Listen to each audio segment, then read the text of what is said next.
Hi, welcome to Audiobook Academy. This is a self-paced audiobook. There's no need to keep an eye on things. Just pay attention. Thank you for taking the time to listen. This is a book summary of The Art of Happiness in a Troubled World by Howard C. Cutler. Is there a secret to being truly happy that can be learned? The book, The Art of Happiness in a Troubled World, investigates how Buddhist teachings and practices contribute to a Western conception of happiness. A comparison of Eastern and Western interpretations of happiness is made to demonstrate how to cultivate an abundance of joy by minimizing suffering and cultivating happiness and well-being. While studying Tibetan medicine in Dharamshala, American psychiatrist Howard Cutler had the opportunity to meet the 14th Dalai Lama. Cutler was inspired by their discussions as well as the Dalai Lama's ability to find joy in his life.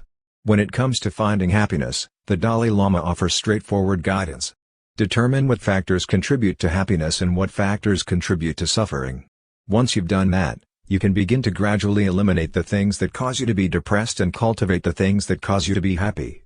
The Dalai Lama's understanding of happiness differs from Western perspectives on happiness. Traditionally, Western perspectives have supported the notion that happiness appears out of nowhere and is influenced by external factors. On the other hand, we can think of it as an elusive cause and effect scenario, in which case I'll be content with losing a couple of extra kilos. As Westerners, we believe that our happiness is determined by external factors such as our job and family. Psychological studies, on the other hand, have demonstrated that each of us has a unique baseline level of happiness, and that external circumstances do not permanently reset this level. What would you do if you were to win the lottery? The majority of lottery winners do experience a brief spike in happiness, but this level quickly diminishes, and they return to their normal level of happiness after a few weeks. People who suffer from severe health problems, such as paralysis or cancer, on the other hand, have a tendency to return to their previous levels of happiness after going through the initial stages of shock and grief.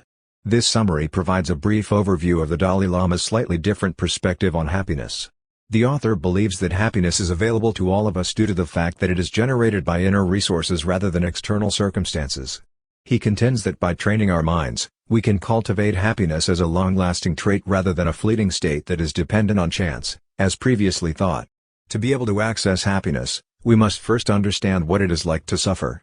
The Dalai Lama emphasizes that suffering is an unavoidable and universal aspect of human existence. It is in our nature to try to avoid suffering by resisting any change that might bring about such an occurrence. We have a tendency to cling to the past, to predict the future, to feel victimized, and to place blame on others for what has happened. However, by doing so, we are only exacerbating our predicament further. The Dalai Lama believes that suffering should be met head-on. In his words, while you may not always be able to avoid difficult situations, you can control the extent to which you suffer by determining how you will respond to those situations. Our response to suffering can often provide us with a great deal of meaning in our lives. Viktor Frankl, a Jewish psychiatrist and Holocaust survivor, provides a powerful illustration of how we can choose how we respond to suffering. His experiences in concentration camps during World War II provided him with valuable insight into how people were able to survive such atrocities at the time. He observed that those who survived did so not as a result of their youth or physical strength, but rather as a result of their sense of purpose, which provided them with resilience. Being able to find meaning in our suffering is extremely beneficial because it allows us to cope more effectively, even during the most difficult of times. Adopt the perspective that suffering is a temporary state of affairs. The truth is, we know so little about life that we don't really know what the good news is and what the bad news is, said the philosopher Alan Watts. It is simply a matter of perspective that determines how we perceive and analyze good and bad news. The following story, which is about a farmer whose horse escapes, demonstrates how a shift in perspective can alter how you respond to various situations and events. His neighbors were quick to point out that the farmer had bad luck after his horse bolted from the stable. The farmer responded by saying that no one can tell the difference between good and bad. As a result, when the horse returned with a wild stallion, the neighbors were quick to express their displeasure with the situation. Only this time, he's complimenting him on his good fortune. The farmer responded once more, saying that no one can tell what is good and what is bad. Things took a turn for the worse when the farmer's son broke his leg while attempting to tame the wild stallion. The farmer's neighbors were now convinced that he had been dealt a bad hand. The farmer responded once more by stating that no one could possibly know. When war broke out a few years later, all of the able-bodied young men, with the exception of the farmer's son, were conscripted into the army. Because of his broken leg, he was spared the worst. The message is that we must adopt a more balanced mindset, similar to that of the farmer. By taking a step back from a situation and not immediately judging it as good or bad, we can train our minds to be more open to the possibility of finding happiness. However, in order to shift our perspective, we must also engage with the emotions that are at the root of the problem. Anger and anxiety are two extremely powerful emotions that deserve to be explored further. Anger alerts us to the fact that something is violating our most fundamental values. Anxiety is difficult to manage because we have a tendency to suppress it or express it in destructive ways. If we do not deal with our anger in a healthy way, it can have negative consequences for our health and relationships. Making the decision to respond rather than react can be a helpful mechanism for reducing further suffering. According to the Dalai Lama, age-old traditions of meditative practice are one of the most effective ways to deal with feelings of anger. It can teach us how to respond with patience and tolerance in difficult situations. What is your approach to dealing with anxiety? Anxiety can be a useful protective response when faced with a potentially dangerous situation. It serves as a warning system, keeping us on the lookout for potential threats. The problem is that, in today's world, anxiety has become an overactive response that we are unable to turn off at will. Consider a specific situation, such as preparing for a test. We have a tendency to associate our emotions with the outcome.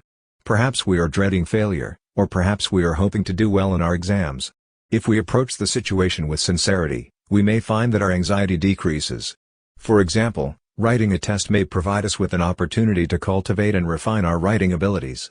Anxiety can be exacerbated by a lack of self-confidence, and the Dalai Lama believes that being honest with ourselves about our abilities as well as our limitations can be an effective antidote. The ability to reduce suffering is possible, however, understanding and cultivating happiness are equally important. According to the Dalai Lama, our purpose in life is to be happy, and our desire to be happy is a natural part of the human condition. He believes that love and compassion are essential, and that humanity will not be able to survive if they are not present. The Dalai Lama believes that compassion is the foundation of happiness. In his opinion, being compassionate is beneficial to the happiness of others, and, in the end, our own happiness. He reminds us that our survival is dependent on our ability to care for the well-being of others and the well-being of our global community. Because we are so focused on ourselves, we cause a great deal of suffering for ourselves and others. This is supported by scientific evidence. They demonstrate that when we alleviate the suffering of others, we have a tendency to alleviate our own. On a more personal level, our closeness and intimacy with others contributes to our overall happiness. According to the Dalai Lama, intimacy with others is essential for our health and happiness in this world. This is supported by research. It has been shown that having close friendships and people to turn to increases our chances of surviving health challenges and decreasing our chances of developing diseases. As a result, intimacy should not be limited to our immediate social circles, family members, or a significant other. Because of our willingness to be open and empathic, as well as our willingness to embrace countless opportunities to connect with others more deeply and genuinely, we can achieve this. Western concepts of romantic love are being challenged. The Dalai Lama believes that the Western approach to love, which is based on lust, is not the path to long-term happiness. He believes that healthy relationships are built on mutual respect and appreciation for one another. Having the ability to share our most intimate and vulnerable selves with another is essential for creating meaningful connections. Relationships that are able to draw on this capacity necessitate the investment of time and effort. Furthermore, this energy must be channeled into a more profound sense of spirituality, as well as into a connection with something greater than oneself. The religion of kindness is a religion of compassion. The Dalai Lama claims that his religion is very simple, it is based solely on the principle of kindness. Affirming this point of view, he claims that while all religions can make a valuable contribution to humanity, it isn't necessary to be religious in order to be spiritual. It is his recommendation that each individual choose the spiritual path that is most compatible with their mental disposition, natural inclination, and cultural upbringing. The most important component is for you to define and adhere to values that are beneficial to the entire community. Finally, I'd like to say, the Dalai Lama's parting words of wisdom are that training our minds is critical when it comes to alleviating our suffering and cultivating our joy. It is, however, a form of art. And, as with any art form, it takes time and discipline to refine it. The same way that a tree cannot suddenly develop strong roots in order to survive an approaching storm, we cannot suddenly decide to be happy when confronted with a stressful circumstance. Our human potential must be recognized, and the importance of inner transformation should be emphasized, at this point in history.